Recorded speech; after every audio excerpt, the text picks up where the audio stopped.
ہم سوچتے ہیں کہ اگر ہم لوگوں کو خوش کریں گے تبھی ہم خود بھی خوش رہ سکیں گے، لیکن سچ بات پتہ ہے کیا ہے؟ کہ لوگ کبھی بھی خوشی کا ذریعہ نہیں بن سکتے۔ ہم جتنا دنیا میں مگن ہوتے جائیں گے نام اتنا ہی گم ہوتے جائیں گے، ہم جتنا دنیا کے قریب ہوتے جائیں گے نام اتنا ہی اللہ سے دور ہوتے جائیں گے۔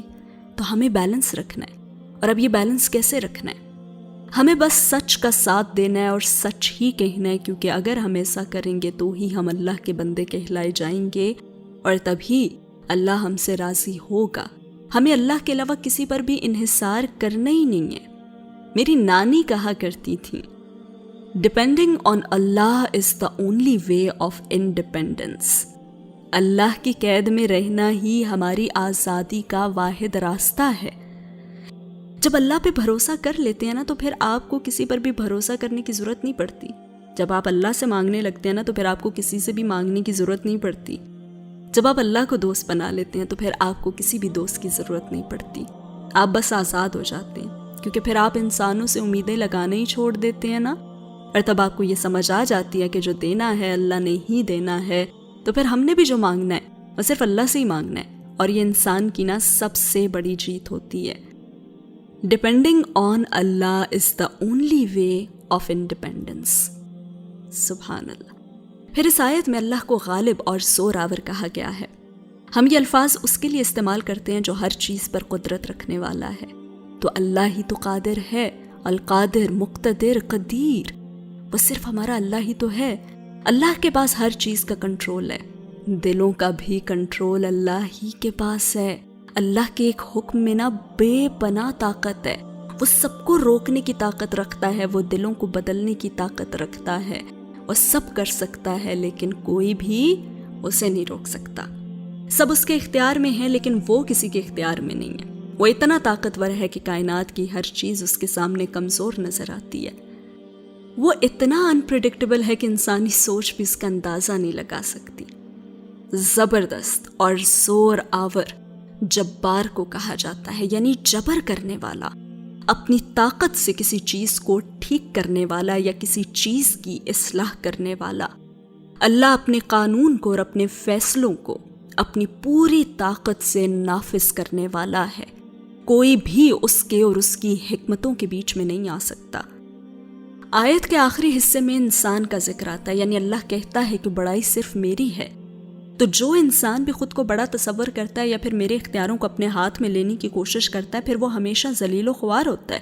اور جو لوگ اللہ کی ذات میں کسی اور مخلوق کو شریک ٹھہراتے ہیں، استغفر اللہ، وہ جھوٹ بولتے ہیں، کیونکہ انسان، جنات، جانور، کوئی بھی اللہ کا شریک نہیں ہو سکتا۔ ساری تعریفیں اور ساری طاقتیں صرف اللہ کی ہیں، کوئی اور کبھی بھی ان کا حقدار نہیں بن سکتا، چاہے وہ آپ کی نظر میں پھر کتنا ہی نیک کیوں نہ ہو۔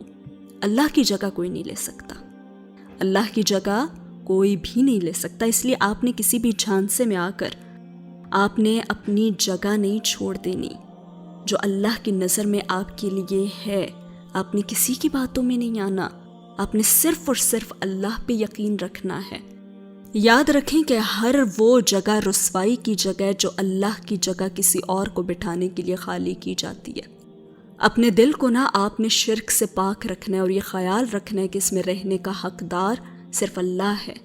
تو آپ نے اس جگہ کو ہمیشہ اسی کے لیے رکھنا ہے۔ آپ اس کی جگہ کا خیال رکھیں گے تو وہ آپ کی جگہ کا بھی خیال رکھے گا، اس دنیا میں بھی اور اس دنیا کے بعد بھی۔ سورہ 76 آیت نمبر 30، اور تمہارے چاہنے سے کچھ نہیں ہوتا جب تک اللہ نہ چاہے۔ ہم دعائیں مانگ سکتے ہیں، ایمان رکھ سکتے ہیں، خواہشیں کر سکتے ہیں، لیکن انہیں سچ کرنے کی طاقت صرف اللہ کے پاس ہے۔ اور شاید ہم سب کو یہ سمجھنے کی نا بہت ضرورت ہے کہ اللہ کی مدد کے بغیر ہم خود سے کچھ بھی نہیں کر سکتے۔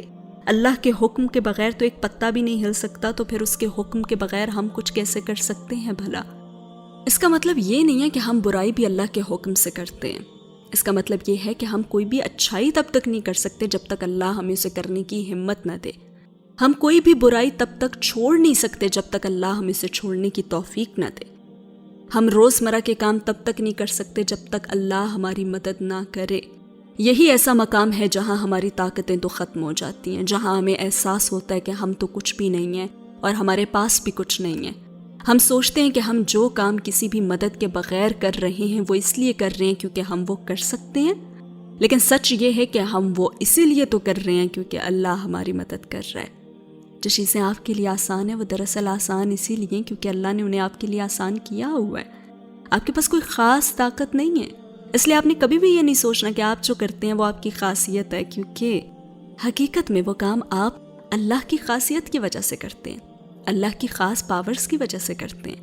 آپ کچھ بھی نہیں کر سکتے اگر اللہ آپ کو نہ کرنے دے، تو آپ تو ہل بھی نہیں سکتے اگر اللہ آپ کو اجازت نہ دے، آپ تو دیکھ بھی نہیں سکتے اگر اللہ آپ کو دیکھنے کی صلاحیت نہ دے، آپ تو سوچ بھی نہیں سکتے اگر اللہ آپ کو سوچنے کی طاقت نہ دے۔ کتنی ویسے حیرت کی بات ہے نا کہ جن چیزوں میں آپ ایکسپرٹ ہیں، اگر اللہ آپ کو اجازت نہ دے تو آپ وہ بھی نہیں کر سکتے، آپ وہ بھی کرنا بھول جائیں گے۔ ارے ہم تو پانی کا ایک قطرہ بھی حلق سے اتارنے کے لیے اللہ کے محتاج ہیں۔ سورہ 82 آیت 26 and آیت 78۔ سورہ 82 آیت 26 اور آیت 78۔ اللہ ہی ہے جس نے مجھے پیدا کیا اور وہی ہے جو میری رہنمائی کرتا ہے، وہی ہے جو مجھے کھلاتا اور پلاتا ہے، اور جب میں بیمار ہوتا ہوں تو مجھے شفا دیتا ہے، جو مجھے موت دے گا اور پھر سے زندہ کرے گا، وہی ہے جس سے میں متوقع ہوں کہ وہ جزا کے دن مجھے معاف کر دے گا۔ صرف اللہ عبادت کے لائق ہے۔ جب اللہ نے ہی ہم سب کو بنایا ہے اور ہمیں بنانے میں کسی اور کا حصہ ہے ہی نہیں، تو پھر عبادتوں میں کسی اور کا حصہ کیوں؟ جب اللہ ہی ہمارا خالق ہے تو پھر اس کے علاوہ کوئی اور ذات کیسے ہماری عبادتوں کی مستحق ہو سکتی ہے؟ جیسے آپ کو جن ماں باپ نے پیدا کیا ان کا آپ پہ سب سے زیادہ حق ہے نا، کیونکہ انہوں نے آپ کو پالا ہے، انہوں نے آپ کی تربیت کی ہے، انہوں نے آپ کی اچھی پرورش کے لیے اپنا خون پسینہ بہایا ہے، انہوں نے اپنے خوابوں کو مار کر آپ کے خوابوں کو پورا کیا۔ تو پھر سوچیں کہ اگر کسی دن آپ سے کوئی اور دو لوگ آ کر کہیں کہ ہم آپ کے ماں باپ ہیں، تو کیا آپ انہیں اپنے ماں باپ مان لیں گے، یا ان کے یہ کہنے سے وہ واقعی آپ کے ماں باپ کی جگہ لے لیں گے؟ نہیں، کیونکہ وہ کبھی بھی آپ کے اصلی ماں باپ کو ریپلیس کر ہی نہیں سکتے۔ ہر کسی کی اپنی ایک خاص جگہ ہوتی ہے، اور اس جگہ پہ آپ بہتر سے بہترین کو بھی لا کر بٹھا دیں گے نا، پھر بھی اس کے اصل حقدار کی کمی کبھی بھی پوری نہیں ہو سکتی۔ وہ بچے سب سے زیادہ دنیا میں سفر کیوں کرتے ہیں جن کے ماں باپ یا انہیں چھوڑ کر چلے جاتے ہیں، یا پھر جو منہ بولے ماں باپ کے ساتھ رہتے ہیں؟ کیونکہ جو ان کے سگے ماں باپ کی جگہ ہوتی ہے نا، وہ بس انہی کی ہوتی ہے، کوئی دوسرا آ کر اس کی کمی کو نہیں پورا کر سکتا یا اس جگہ کو نہیں بھر سکتا۔ بالکل اسی طرح جب ہم اللہ کی جگہ کسی اور کو دے دیتے ہیں نا، تو وہ جگہ بھی ویسی کی ویسی خالی ہی رہتی ہے، اور آپ کو کبھی بھی سکون نہیں مل پاتا۔ جیسے آپ کے سگے ماں باپ کی طرح آپ سے کوئی بھی محبت نہیں کر سکتا نا، ویسے ہی آپ کے حقیقی اللہ کے سوا کوئی بھی آپ کو سکون نہیں دے سکتا۔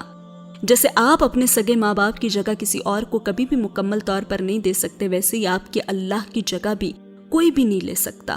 کوئی بھی دوسری ہستی ہماری محبت کے کیسے لائق ہو سکتی ہے جب ہمیں پیدا کرنے میں اس کا کوئی ہاتھ ہی نہیں ہے؟ مخلوق کو بس اپنے خالق کی بندگی کرنی چاہیے، یہ غیر خالق کی بندگی کیوں کرنی؟ کیونکہ اللہ ہی ہے جو ہمیں کھانے کو دیتا ہے، پہننے کو دیتا ہے، اللہ ہی ہے جو زمین کو اناج اگانے کا حکم دیتا ہے تاکہ ہم کھا سکیں، اللہ ہی ہے جو ہوا کو چلنے کا حکم دیتا ہے تاکہ ہم سانس لے سکیں، اللہ ہی ہے جو پانی کو بہاتا ہے تاکہ ہم زندہ رہ سکیں، اللہ ہی ہے جو ہمیں ترکیبیں بتاتا ہے اپنی ضرورتوں کو پورا کرنے کی تاکہ ہم زمین پہ رہنا سیکھ سکیں۔ کوئی اور ہے ایسا جو یہ سب کر سکے، جو زمین سے اناج اگا سکے، جو پانی بنا سکے، جو ہواؤں کو چلا سکے؟ تو جب اس کے علاوہ کوئی بھی یہ نہیں کر سکتا تو پھر جھگڑا کس بات کا ہے؟ جب اللہ کے علاوہ کسی میں اتنی طاقت ہی نہیں ہے تو پھر کسی اور کو خدا ٹھہرانا کیسا؟ اگر اللہ نے انسان کو بس پیدا کر کے چھوڑ دیا ہوتا اور آگے کی خبر گیری سے وہ بالکل بے تعلق رہتا، تب شاید یہ وجہ بن سکتی کہ انسان اللہ کو چھوڑ کر کسی اور سہارے کو ڈھونڈنے لگتا، لیکن اللہ نے تو انسان کو پیدا کرنے کے ساتھ ساتھ اس کی رہنمائی، پرورش، حفاظت اور اس کی ضرورتوں کو پورا کرنے کا پورا ذمہ لیا ہے نا۔ جس لمحے انسان دنیا میں قدم رکھتا ہے اسی وقت ایک طرف اس کی ماں کے سینے میں دودھ پیدا ہونا شروع ہو جاتا ہے، اور دوسری طرف کوئی ان دیکھی طاقت اسے اس دودھ کو حلق سے اتارنے کا طریقہ بھی سکھا دیتی ہے۔ ایسی رہنمائی کا سلسلہ شروع ہوتا ہے، اور پھر موت تک یہ سلسلہ ایسے ہی جاری رہتا ہے۔ زندگی کے ہر مرحلے میں انسان کو جس چیز کی ضرورت پڑتی ہے اللہ نے پہلے سے ہی ان سبھی چیزوں کو زمین سے لے کر آسمان تک پیدا کر دیا ہے۔ دنیا میں سروائیو کرنے کے لیے جن جن کاموں کو کرنے کی ضرورت ہوتی ہے اور ان کاموں کو کرنے کے لیے جن جن طاقتوں کی اور قابلیتوں کی ضرورت ہے، اللہ نے تو انسان کو وہ ساری طاقتیں اور قابلیت دے رکھی ہیں نا۔ صرف اتنا ہی نہیں، اللہ نے تو ہماری جسمانی حفاظت کے لیے ہمارے جسم میں ہی اتنے انتظامات رکھے ہیں کہ سوچ کر عقل حیران رہ جاتی ہے۔ اگر وہ ایسا نہ کرتا تو ایک چھوٹے سے کانٹے کا چپ جانا بھی ہمارے لیے وبال جان ہو جاتا۔ تو پھر اس سے بڑی بھی اللہ کی رحمت کی دلیل اور کیا ہو سکتی ہے؟ کوئی ہو سکتی ہے کیا؟ اور اس سے بھی بڑی ہماری احسان فراموشی کی کوئی مثال ہو سکتی ہے کہ ہم پھر بھی اللہ کو چھوڑ کر ان تمام ضرورتوں کے لیے انسانوں ہی کے پیچھے بھاگتے ہیں اور دوسروں کے سامنے اپنا دامن پھیلا دیتے ہیں۔ ہمارا معاملہ اللہ کے ساتھ صرف دنیا اور اس زندگی تک محدود نہیں ہے کہ پیدا ہونے کے ساتھ یہ معاملہ شروع ہوا اور موت کے بعد یہ ختم ہو جائے گا، نہیں، بلکہ اس زندگی کے بعد جو اس کا انجام ہے وہ بھی اللہ کے ہاتھ میں ہی ہے۔ وہی ہے جو ہمیں اس دنیا میں لاتا ہے اور وہی ہے جو ہمیں واپس بلا لیتا ہے، اور دیکھیں لوٹ کر تو ہمیں اپنے رب کے پاس ہی جانا ہے، اور دنیا میں ایسی کوئی بھی طاقت نہیں ہے جو انسان کی اس واپسی کو روک سکے۔ آج تک کسی بھی دوا اور کسی بھی طبیب اور کسی بھی دیوتا کی مداخلت اس ہاتھ کو پکڑنے میں کامیاب نہیں ہو سکی جو انسان کو یہاں سے نکال لے جاتا ہے۔ یہاں تک کہ وہ انسان بھی جنہیں معبود بنا کر دوسرے انسان دنیا میں پوجتے ہیں نا، وہ بھی خود اپنی موت کو ٹال نہیں سکتے۔ صرف اللہ ہی ہے جو فیصلے کرتا ہے، جو فیصلہ کرتا ہے کہ کس کو کب واپس بلانا ہے، اور اللہ ہی ہے جو موت کے بعد یہ فیصلہ کرے گا کہ اب انسانوں کو کب پھر سے اٹھانا ہے اور کب ان کا حساب لینا ہے۔ اور جب حساب کا وقت آنا ہے تب بھی کوئی کسی کو نہیں بچا سکے گا اور نہ ہی خود بچ سکے گا۔ پھر وہی اکیلا خدا ہی اپنی عدالت کا قاضی و حاکم ہوگا، کوئی دوسرا اس کے اختیارات میں ذرہ برابر بھی شریک نہیں ہوگا۔ سزا اور جزا تب صرف اسی کے ہاتھ میں ہوگی، اور کسی میں بھی اتنی طاقت نہیں ہوگی کہ جس کو اللہ سزا کا حقدار ٹھہرا دے کوئی دوسرا اسے بخشوا کر لے جائے، یا جسے وہ بخشنا چاہے اسے سزا دلوا سکے۔ اس روز تو وہ لوگ بھی اللہ کے فضل کے آس میں بیٹھے ہوں گے جنہیں دنیا میں بخشش کا ذریعہ سمجھا جاتا تھا۔ تو پھر اس سے بڑا خسارہ ایک انسان کے لیے اور کیا ہو سکتا ہے کہ وہ اپنی قسمت بدلنے کے لیے ان کی طرف رجوع کرے جن کے اختیار میں نہ اب کچھ ہے اور نہ ہی بعد میں کچھ ہوگا۔ سورہ 21 آیت 23، وہ اپنے کاموں کے لیے کسی کے آگے جواب دہ نہیں ہے لیکن سب اس کے سامنے جواب دہ ہیں۔ ہم اس دنیا میں جو بھی کریں گے ہم اس دنیا میں اس کے لیے جواب دہ ہوں گے۔ ہم اس دنیا میں جو بھی کریں گے نا، ہم اس دنیا میں اس کے لیے جواب دہ ہوں گے۔